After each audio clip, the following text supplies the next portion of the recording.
जी sir, जो निर्माणाधीन मकान में एक बॉडी मिली थी उसका आज खुलासा किया जा रहा है, क्या पूरा मामला था सर ये, और किस मोटिव के आधार पर ये हत्या की गई? जी हाँ, थाना कुतुबशेर अंतर्गत ये कमिला कॉलोनी के पास निर्माणाधीन मकान में 3 तारीख की सुबह को 8:30 बजे सूचना मिलती है कि वहाँ पे एक बॉडी पड़ी हुई है जिसके सर पे चोट का निशान है। वहाँ पे तुरंत पुलिस पहुँचती है, शव को कब्जे में लेती है, आइडेंटिफिकेशन का प्रयास करती है तो बॉडी आइडेंटिफाई हो जाती है। बॉडी आइडेंटिफाई होती है साहिल नाम के युवक की, और साहिल जो आली की चुंगी में रहता था और हौजरी की दुकान में काम करता था, ये नेहरू मार्केट के आसपास।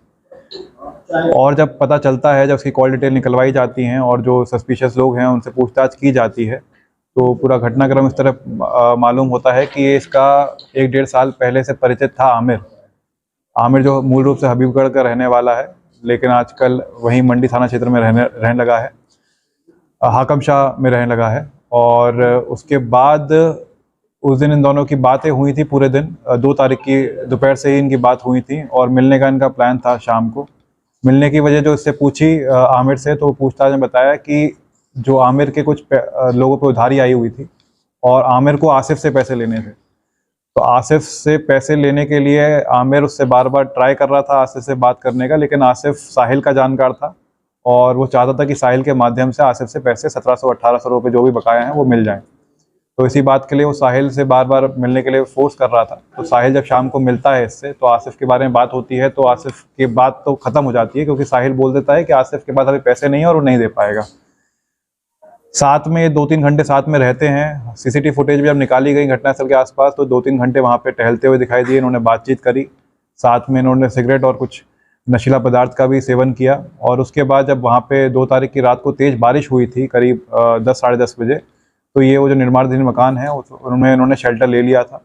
वहीं पे बातचीत कर रहे थे, नशे की हालत में थे, तो इनकी किसी बात पे हॉट टॉक हुई और आपस में इन्होंने पहले साहिल ने थोड़ा सा वार किया ईंट से इसको, आमिर को, और इसने गुस्से में आकर उसका गला दबा दिया। गला दबाने की हालत में वो ऑलमोस्ट अर्धमरी हालत में आ गया था। इस बात से देख के आमिर डर गया कि अगर ये बच जाएगा तो इसके खिलाफ ये शिकायत कर देगा और उसको जेल जाना पड़ेगा।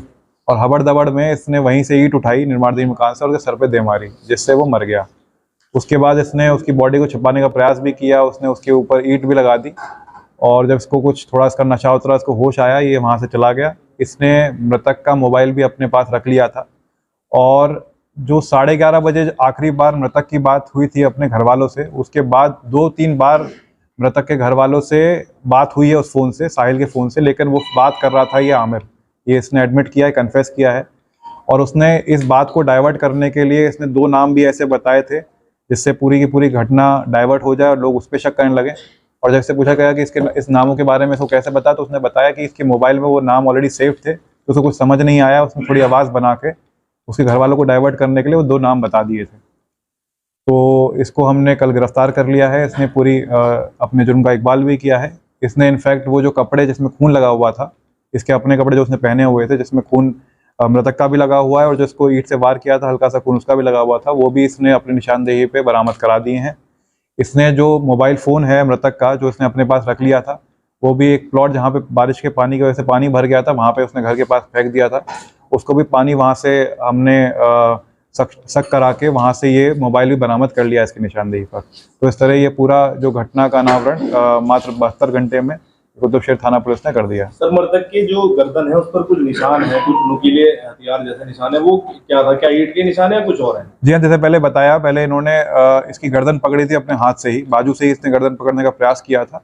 उसमें उसकी अर्धमरी हालत हो गई थी, वो जिंदा था उस टाइम पे, और उसके बाद ये पूरा मर जाए उसके लिए उसने ईंट से इस पे वार कर दिया था। बाकी जो आप बता रहे हैं, पोस्टमार्टम में जो भी रिपोर्ट आई होगी वो विवेचना का पार्ट बनेगी और उसमें जो भी नए तथ्य आएंगे वो विवेचना में जुड़ते जाएंगे।